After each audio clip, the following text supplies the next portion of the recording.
नमस्कार दर्शक बंधु आपण फेवरेट चैनल ओ मोटिवेट को आपण मान को पुणी थे स्वागत।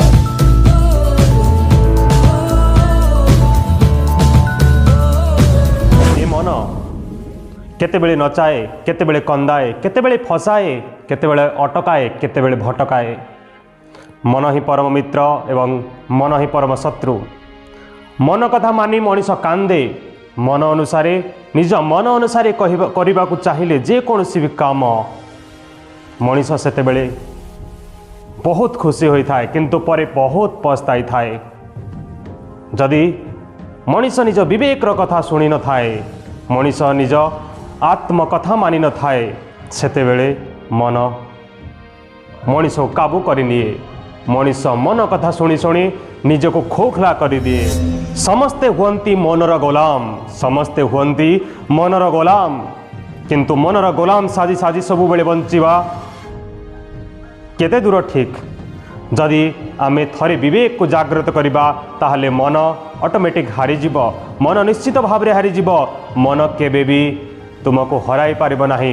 निजर मन को काबू करिबार उपाय होउची, निजर मन को काबू करिबार उपाय होउची जणे सच्चा मार्गदर्शक। जदि आपनक जीवन रे जणे सच्चा मार्गदर्शक मिलगले ताहले आपनक मन ऑटोमेटिक काबू हो जीव। केमती ना जदि आपण से मार्गदर्शक कथा शुणती, तांको अनुसरण करते, आमे आम निजर अनुभव जेतिकी शिक्षा करि थाउ, जेतिकी शिक्षा पाई थाउ, अन्य मानक अनुभव मध्य आमे सेतिकी शिक्षा ग्रहण करि परिबा।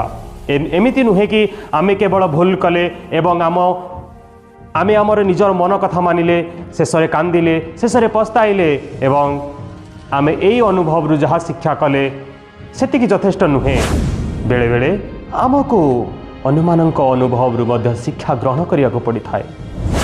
ये धरा पृष्ठ रे अनेक महापुरुष अछंती जेउ मानक कथा सुनी, जेउ मानक अनुसरण करी, जेउ मानक आमे निजर आदर्श माने आम जीवन रे प्रयोग करि पारिबा एवं आम जीवन को सुंदर बनाई पारिबा।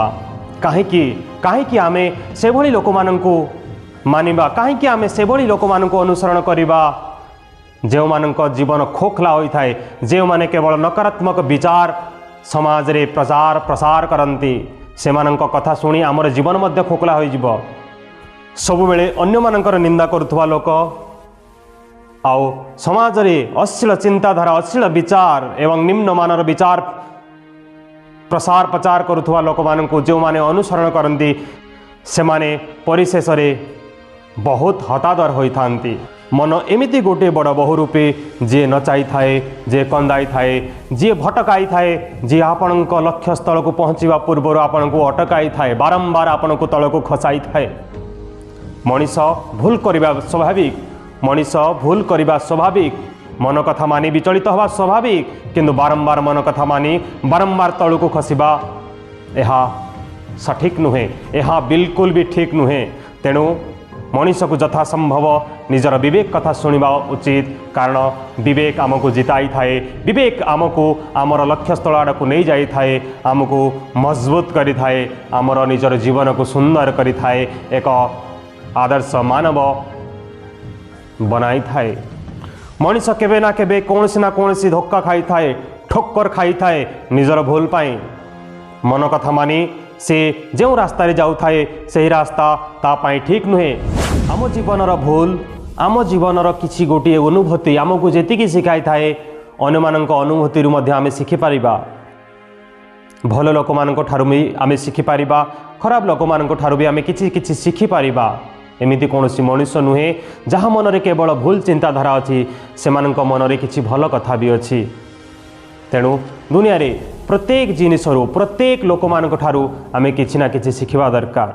जदि केही भूल करी निजे दंड पाउछि ताहले आमे को विवेक लगाइबा दरकार। आमर निजर विवेक को जागृत करी आमको अनुभव करबा दरकार जे से कोन पाई एहिपरि दुख पाइला। आमे सतर्क होई पारिबा, आमर जीवनर पथ को मोड़ी पारिबा अन्य मानकु देखी, कारण अन्य मानकर अनुभव अन्य मानकु देखी आमे समाज रो किछि शिखिबा, आउ आम जीवन को सुंदर आउ सरस करि पारिबा। दर्शक बंधु आज भिडियो एति पुणी देखा एक नूतन भिडियो भल लगी भिडियो को लाइक शेयर करंतु एवं आमर चैनल को निहाती सब्सक्राइब करंतु एवं एमिति नुआ नुआ मोटिवेशन शुणु था। Thank you so much. नमस्कार।